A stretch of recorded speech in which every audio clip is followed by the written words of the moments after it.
Hello, everyone, and welcome to the Green Flag. I'm your host, Lukas Wacker, and welcome to the 105th running of the Indianapolis 500 race recap episode here today. And what a memorable race this turned out to be. We'll start off with the race winner himself. Helio Castroneves is the champion of this year's running of the Indianapolis 500, his fourth record-tying fourth victory in this historic racing event. It was an unbelievable race from start to finish. Pit strategy was a huge component to the overall success of the race itself. And we saw lots of comers and goers, passes for the lead. Fuel mileage was a huge topic as well throughout. And all in all, it ended up with a 46-year-old in victory lane. We came into this weekend thinking it was going to be the battle between youth versus experience, and it definitely turned out to be that way, especially in the closing laps. It was almost a 50-50 split between the guys that could win that were youth and those that were experienced. And this time experience prevailed, and probably the biggest experience that you're ever going to see out there at Indianapolis Motor Speedway in the Indy 500. Helio Castroneves, 46 years old, like I said. That is the fourth oldest driver to ever win this race.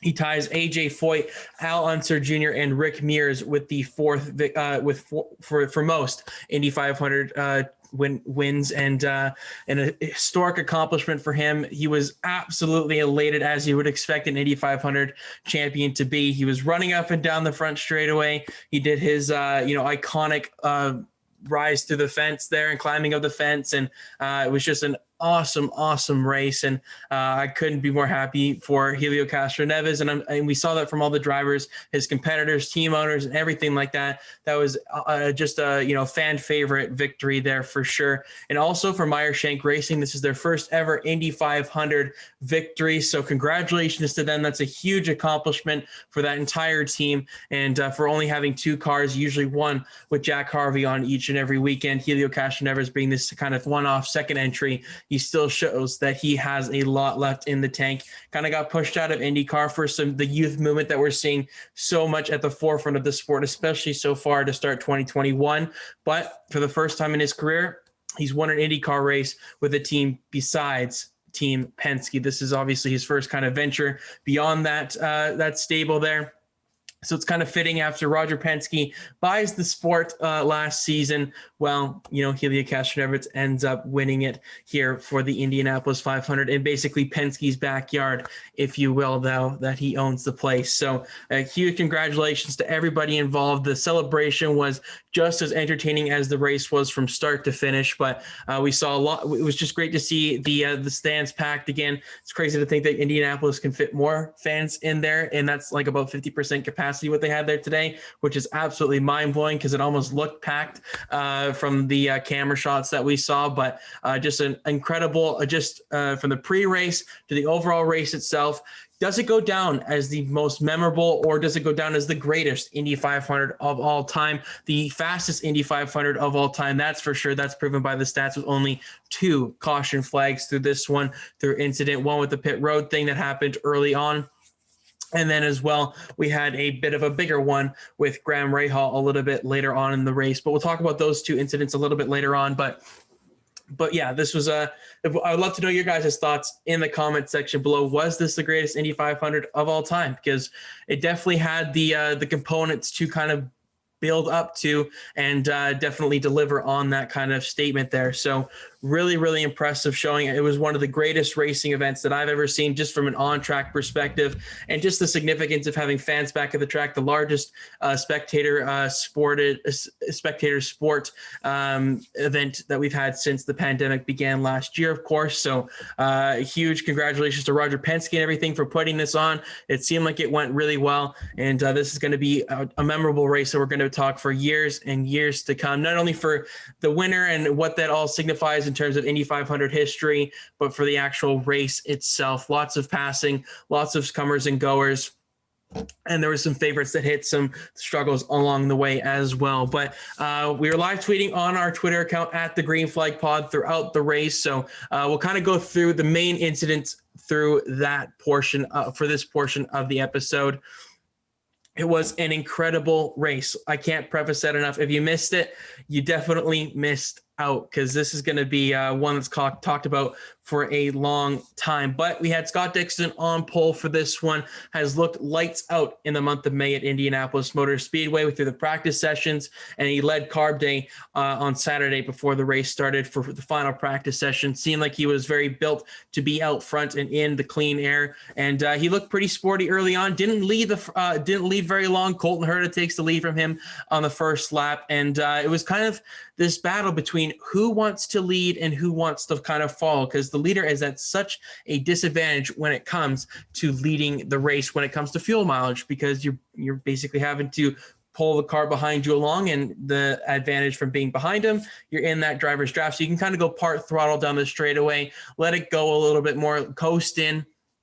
I don't know if there's any such thing as coasting during the Indy 500, but you can take a more relaxed approach when you're not the leader. But when you're the leader, you kind of have to set the pace, and you're kind of going as wide open as you can without letting that car behind you pass you if you want to keep that track position. We saw a couple of times throughout with the green flag pit stops. Some guys were off cycle a little bit, but they would be 1-2, and then they kind of switch going into turn 3 before they came down pit road, just to get a little bit of more track position coming onto pit road, and not have to worry about the mistake in front of them, and can just kind of look ahead and not have to worry about anything distracting their view coming into pit road, which was a very busy place and a chaotic place at times throughout this one. Numerous spins or speeding penalties throughout this one as well. So some guys that were taken out, Ryan Hunter-Reay, my pick to win the Indianapolis 500, looked very good for a large majority of it. But on that final green flag pit stop, he speeds on pit road. So unfortunate for him. And then we also saw a couple of others speed on pit road and spin as well. So lots of different things with that. And also before the race even began, it was great to see Alan Bestwick and hear his voice at top of the pagoda, just for Indianapolis Motor Speedway, as kind of that voice doing driver intros. If you've watched this show, you know how much of a fan Kyle and I are of Alan Bestwick, and it's going to be great to see him in the commentary booth for the SRX series coming on in a couple of weeks' time. Actually, that's not too far away in terms of that series getting their inaugural season underway. But Rinus VeeKay looked very, very strong in this one. Of course, is the most recent IndyCar Series winner, winning on the road course at Indianapolis a couple of weeks ago. And he carried that speed kind of into the 500 today. He was very, very solid. He led a large majority of the opening stage of this race. There's no stages in this one, but the overall kind of early portion of this race. Will Power, of course, starting shotgun from the grid. He was the biggest mover in the early portion of this race, moving up 7 spots. But it's so difficult, and track position is so pivotal for success at Indy, and qualifying is just a huge factor in how the race kind of plays out. You don't want to be playing catch up. You always want to be kind of ahead of the mess, or just put yourself in the best position possible. And we kind of saw that from the race winner, Helio Castroneves, of course, starting 8th. That's not too far back. That's a really good position, in my opinion. I always like to look at the 7th to 12th range as a good overall car with a good speed balance with it, as well as having just a good overall average speed for the longer run of the race. It's good in single car. It's good in the draft. It just makes a lot of sense that that's kind of like your window of being a very solid overall car. And that's what we saw from Helio Castroneves the entire day. So yeah, we move on from Rinus VeeKay there. He was leading. It was a lot of jostling for the lead. Connor Daly and him were very much the front duo for, I would say, maybe 55% of this race or so. They led quite a bit of it. Connor Daly actually led the most laps. The hometown kid, he led the most laps in the Indy 500, but doesn't quite get that elusive first victory here at his home track. But yeah, Rinus VeeKay led a lot of laps. Helio Castroneves made his way inside the top 5 for the first time at around the lap 30 mark there. So he was starting to get a little bit into the mix. Took him a little bit, but you could just see that the veteran in him was just taking it nice and easy. Didn't feel like he had to rush anything. It was very early on in the race, and he was just methodically moving his way up. And he knows this track, and he knows how to win here. Of course, winning this is his 4th time doing so. So Very impressive stuff from the wily veteran there in Helio Castroneves. The first set of green flag pit stops was actually started by Rinus VeeKay, the leader, and that was where we saw really him getting a little bit off strategy, if you will. Still was on the same pit cycle in terms of how many stops he had to do before the end of the race, but he was always the first one, or one of the first ones, to start that green flag cycle because he did lead so much early on. It's really hard to make up that deficit as the race goes on. So I don't think that really cost him in the end, but was definitely not quite at the top 5 when it counted most at the end of this one after the final set of green flag stops. It was a very weird situation there after the cycle of pit stops, but we'll get to that a little bit later on. The first caution of the Indy 500 goes to Stefan Wilson. Unfortunately, he would retire after spinning down pit road. He said he didn't quite have the brake. The brake pedal just went to the floor, so he didn't quite have the brake pressure and the brake load up built up enough for him to get the car stopped in time, and he spun it coming onto pit road. Just unfortunate error there for Wilson, and you never want to see anything like that for a guy that's just trying to prove himself. Didn't really have a shot to win this race by any means, but you still want to finish the Indy 500. That's obviously a huge accomplishment for a guy like that. And it would come at almost a very awkward time, a race-defining part for a lot of guys, and including the pole sitter Scott Dixon and one of the pre-race favorites, Alexander Rossi, as this caution fell right in the middle of green flag pit stops, and that was a huge turning point in the race for Dixon and Rossi and a couple of others, as they stayed out, but some guys had already pitted. So luckily for VeeKay in this instance, he did pit along with numerous others. But for Dixon and Rossi, this caution was at an awkward point because the cars kind of stranded at the beginning of pit road, so nobody can service their cars.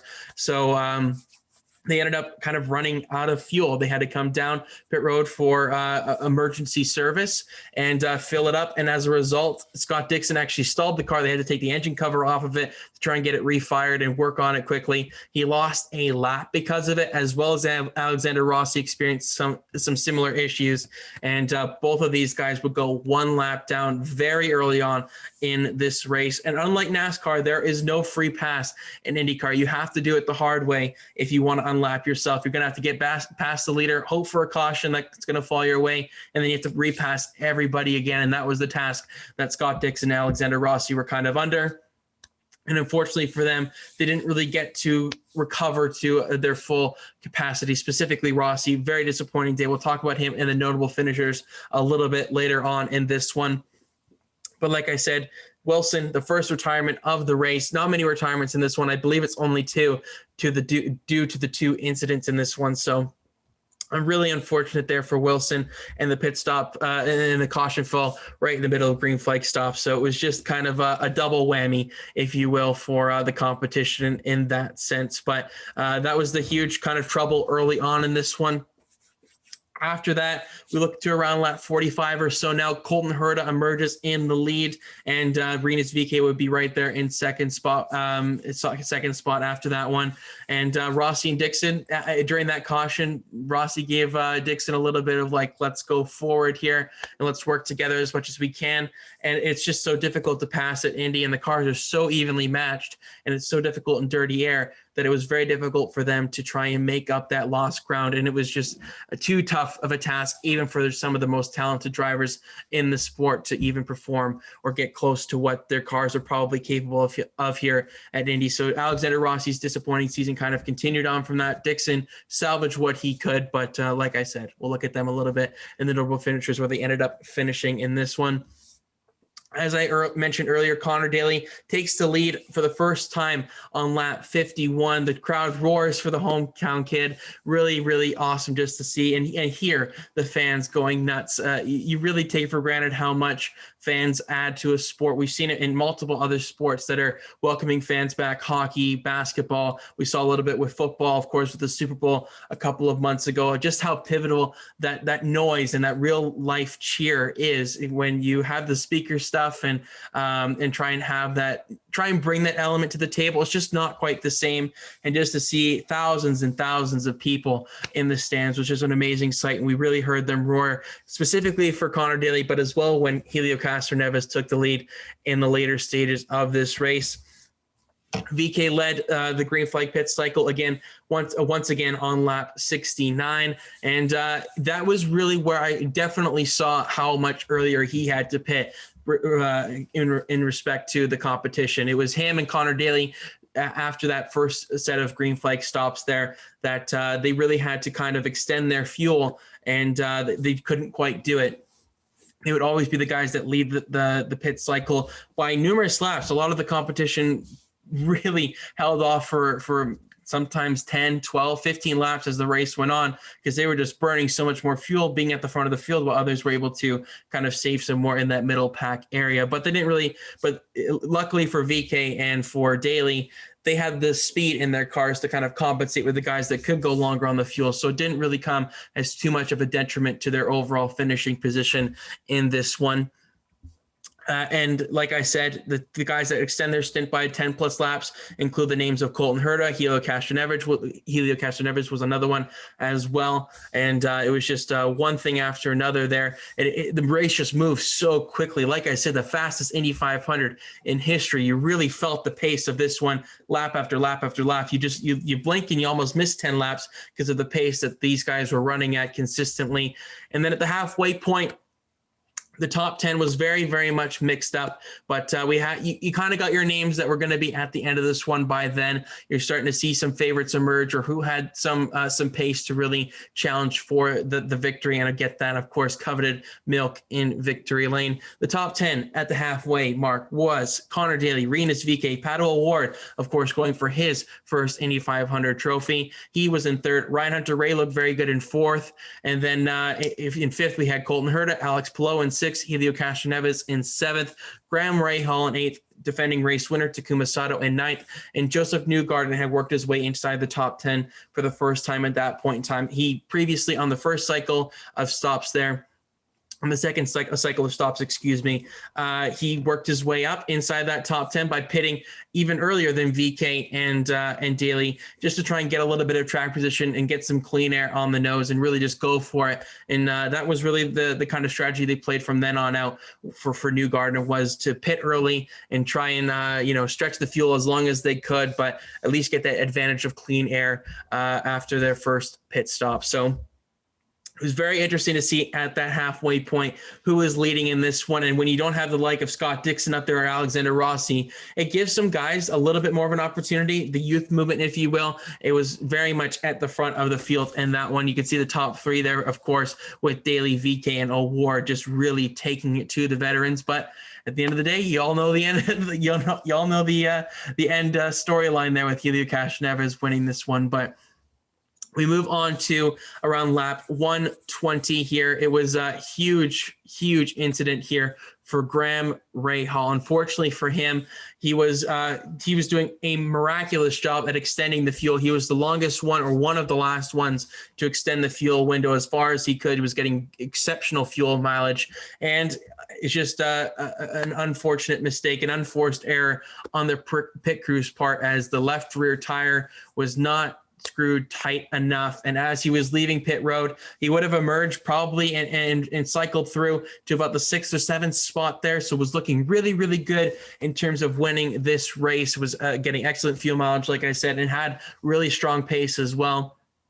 As he's going into the turn 2 pit exit there, the left rear tire falls off the car. He spins across the racetrack into the outside wall. Thankfully, there was no oncoming traffic that would hit him as he's working his way up the bank in turn 2 after really hammering the wall. It was a pretty hefty impact.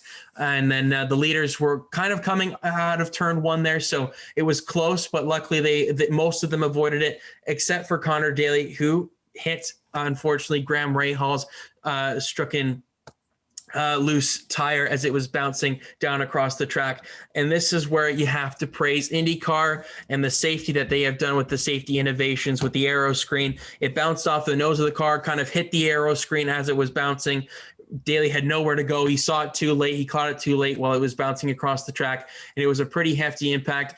Thankfully for Daly, he was able to continue with reasonable damage. It impacted his car speed, of course, but it wasn't detrimental to his overall day. So thankfully for that Connor Daly is okay, and he was able to continue on, because it would have been really unfortunate for the hometown guy to fall out to such an unfortunate circumstance by that. But Graham Rahal obviously deflated, understandably, because he did everything right behind the wheel of that thing. The pit crew just kind of let him down there with a loose tire, and that's just unfortunate and unacceptable at this level. And the pressure's on, of course, at the Indy 500. It's the biggest race in probably all of motorsports, but you just gotta, as a pit crew guy, you gotta get those wheels tight. And unfortunately for Rahal, after the race, he said he probably had it won. He had a great opportunity to win this one, and he let one slip away here. Nothing by his own doing, of course. Like I said, this one goes down on the pit crew, but you got to move on if you're that tire changer there, and look forward to the next race and try and redeem yourself there. But a massive blow for Graham Rahal there in his efforts to win his first Indianapolis 500. But that would be the last caution of the day. It happened at the tail end of green flag pit stops. Like I said, Scott Dixon, of course, off strategy a little bit, because he pitted when he fell a lap down there multiple times to try and extend and get as much fuel in as he could, because he was going to be starting from the rear of the field anyways. He gets back on the lead lap because of this caution. He had stayed out long enough where he had cycled back onto the lead lap. So thankfully for him, he would have to pit, so he would have to go back to the end of the field of the lead lap cars. So it's kind of a win-lose situation for Dixon. Yes, he's on the lead lap, but then he's got to pass a lot of these cars once again. But for Rahal, he would be done for the day. Like I said, the last caution. So Alexander Rossi would not get back on the lead lap. He had pitted prior to the Graham Rahal spin and wreck. So that would be kind of his chances of getting anywhere near contention done and dusted, unfortunately, for the American driver. But we move on to about lap 140 of 200 here. Alex Palou takes the lead for the first time of the Indianapolis 500. He would lead Castroneves, Award, VK, and Hunter Ray, and those were really the top five there for a large majority of the remaining portion of this race. It was getting closer to crunch time. You could feel it. The intensity was starting to pick up. The urgency was starting to pick up. And I think, if drivers obviously could have an hourglass and look ahead to the future, they would have been even more aggressive on the restart, knowing that that's the last time they're going to be all bunched up like that, and it's the prime opportunity to make some passes. But it's hindsight's 2020, as often we say on the show. Racing is just such an unforgivable sport at times, and it was definitely the case when it comes to this situation where guys didn't quite get that another shot there to make up ground. But we saw some comers and goers for sure in the later portions of this race. Will Power with an unexpected error on his part. He spins coming onto pit road. Simona Di Silvestro would do it a little bit later on in the closing laps as well for her final stop. That should diminish her efforts whatsoever today. She was running inside the top 20 at one point in time. So massive credit to her. It was an incredible performance, of course, starting last on the grid, but working her way inside the top 20 at one point. Very exceptional accomplishment there for her. So props to the entire team for giving her a car that she could race with and compete with some of the best in the world at oval racing. But with about 35 laps to go, Alex Palou still in the lead. Then we had Castroneves in second and Award in third. That would kind of be your top three for the remainder of this race. And then we saw after the final set of green flag pit stops, you really saw the field really spread out. And some of these guys, I'm not exactly sure what happened. As I mentioned earlier, Ryan Hunter-Reay experienced a speeding penalty there. So he would lose that top five battle that he was in most of the day. So unfortunate for him, going for his second career Indy 500 championship win, of course. But, we saw Colton Herna very much inside that top 5 to 6 the entire day. But something happened on that final stop where he just got really cycled back. I don't know if it was a bad pit stop or what, but he fell out of contention there. And then it came to the closing stages of this race. Simon Pagenaud ended up coming into this one as well at the latter stages, as well as Ed Carpenter. And it was kind of a 5-car shootout, but it was so difficult to pass that it was almost a 3-car shootout. Pagenaud came a little bit too late, and especially for Carpenter, just showed up to the scene a little bit too late for him to really march a valiant challenge to these front runners. So it came down to those closing final laps there. It was Palou and Castroneves exchanging the lead back and forth. And then at the end of the day, Castroneves gets past Alex Palou with 2 laps to go. Lap traffic on that final lap kind of spiced things up. Could Palou pull off a dive bomb into turn 3 or get a run down the front stretch? But it would be all for naught. Helio Castroneves, of course, wins the 105th running of the Indianapolis 500 in dramatic fashion. Just gives you chills just thinking about it. I get chills thinking about it right now. And it wasn't even that long ago when this race took place. Just the uproar of the fans and how excited they were. It was probably one of the greatest celebrations I've ever seen from a race winner across any form of motorsports. You could tell how much this meant to the Brazilian driver there. And for Meyer-Shank Racing, he climbed the fence, like I said, as well. Just an unbelievable atmosphere there at Indianapolis Motor Speedway. Credit to the fans and credit to Helio Castroneves to kind of, upstage the media in a way, let the TV interview people and the reporters and let the broadcast kind of let them just enjoy the moment for the fans at home as well. You don't have to get right into an interview there. Of course, they're going to want to get the immediate reaction of an Indy 500 winner, especially someone as acclaimed as Castroneves. But I'm happy for him that, he took the time. He was just obviously very emotional, ecstatic, probably every emotion under the sun. And it was great to see him drink the milk there in victory lane, and also got a special strawberry milk in victory lane. So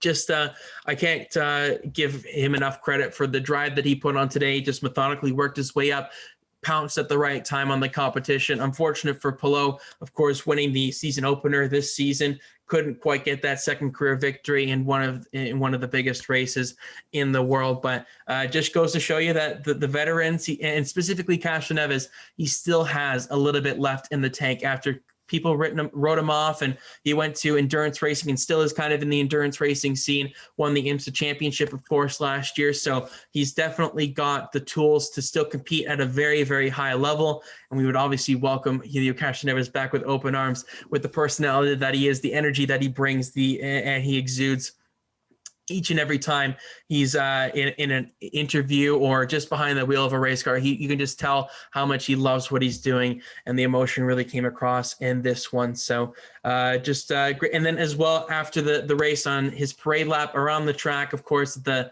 very iconic thing that the Indianapolis 500 winners get to experience. Instead of going 220 miles an hour, they get to go about 50 or 60. So it must be a nice change of pace for them after a grueling 500 miles where, you have to be at your absolute maximum in terms of attention and just your overall physique. You have to be ready and mentally ready to get the victory here. And that's what Castroneves was at the end of the day. So it was great to see the fans kind of climbing up on the fence as he was doing his parade lap. So just a heartfelt victory, a fan favorite victory. Everybody in IndyCar, of course, is going to be ecstatic for this one. But congratulations once again to Meyer-Shank Racing on their first victory in the Indy 500, as well as Helio Castroneves. But we'll round up today's episode with the notable finishers in this one. And everybody that takes part in the Indianapolis 500, I guess, could be considered a notable finisher. But we've got a couple of here that we're going to show you on the graphic right now. Helio Castroneves, self-explanatory in first. Alex Palou, I mentioned him, did a very solid job there today, coming home second. Of course, this is double points, so that could go a long way for his championship battle that he's definitely in right now. He's had a very strong start to the season for Chip Ganassi Racing. Simon Pagenaud showed up just a little bit too late to the party, but once again finishes third, the 2019 winner of this race, of course. Very solid showing for him and Team Penske, the leading Team Penske car here. Pato O'Ward, exceptional job for him as well. Just steadily moving up the field throughout this race, and the experience really kind of paid off a little bit for obviously the winner. But we see the youth movement here mixed in throughout the finishing order. Ed Carpenter finishes fifth. Really great run for him. If I can recall correctly, last year had an unfortunate finish to his one after seemingly having a very, very solid car. I have the running order from last year up. Ed Carpenter, He ended up 26th. I believe he experienced an issue, 13 laps down. So yeah, he experienced something there. So at least he gets a little bit of redemption for himself there, finishing inside the top 5 in 5th place. Santino Ferrucci, kind of the funny battle throughout this one with Connor Daly and Santino Ferrucci on carb day. Ferrucci gets the better of him when she wouldn't really have expected throughout the large majority of this race, as Daly was in the lead, led the most laps, as I've said as well. But Ferrucci, very, very solid run there in 6th position. That's an incredible run for him. And Sage Karam in P7. What a result for the 24 team there. I can't think of a better candidate there to get a top finish like that. 7th place in the Indy 500 is very, very impressive for Dreyer Reinbold and that entire organization. So impressive showing from him. Rinus VeeKay ends up falling back to 8th after leading a lot of laps in the early portion of this one. Kind of got shuffled back, I think, after those green flag stops, didn't quite execute it. And as well as I think just in that final couple of pit stops, him having to pit so early has really cost him. And we saw a couple of lap cars at the end of this one as well. That probably didn't help his progress. So unfortunate there for him. Shout out to Juan Pablo Montoya in 9th position. What a great result for him. Of course, doing a couple of one-off races this season for Arrow McLaren. Bringing it home P9, very awesome to see. And you could see the jubilation afterwards when Juan Pablo Montoya went over to Helio Castroneves. Very much veterans of the sport and of the racing scene. So there's a lot of love there between those two guys. So great to see him getting a top 10. And another elder statesman of the sport, Tony Kanaan in the 48 car there for Chip Ganassi Racing. He brings it home P10. Of course, Jimmy Johnson not doing the ovals. He was on the broadcast, though, with Steve Letarte and a couple of others. Danica Patrick, Mike Tirico, got an all-star lineup there. Lee Diffie with a great call the entire race in this one. Townsend Bell and Paul Tracy alongside with him there in the broadcast booth. They all did a great job there in this one. So just a great race overall. And for Tony Kanaan, fell back from his initial starting position there in 5th, but bringing it home still in a top 10 result is very, very impressive for him. Experienced a couple of slow pit stops, I think, throughout too. So definitely had the speed, just the circumstances didn't quite go his way in this one. Go back to 13th here. Connor Daly led the most laps, as I've said a couple of times throughout this episode. That's unfortunate where he actually finished. Probably had a better car than that, but that damage he got from the Graham Rahal incident probably hurt his car more than what appeared to the eye, at least, and ends up falling back to P13. So going to be maybe almost a missed opportunity there, but when you look where VeeKay finished, and they were on a very similar, if not the same strategy there with fuel mileage, you probably think Daly could have had a couple of spots better, but Castroneves and Pillow and O'Ward and Pagenaud were probably just a little bit too far out of reach in this one. Going back to 16th place, Kyle's race winner pick here for the youngest race winner pick, or for the youngest race Indy 500 race winner. Colton Herna in P16. This is one that I'm really scratching my head on. I'm not sure if I missed something in the broadcast, how he fell back this far. I don't know if the lap car has gotten its way, had a slow final pit stop, but was inside the top 6 to 7 the entire race and ending up P16. I'm not quite sure what ended up happening there for Colton Herna. So a little bit of a missed opportunity, starting second on the grid in this one. And then the person that started on pole, Scott Dixon, right there behind him in P17.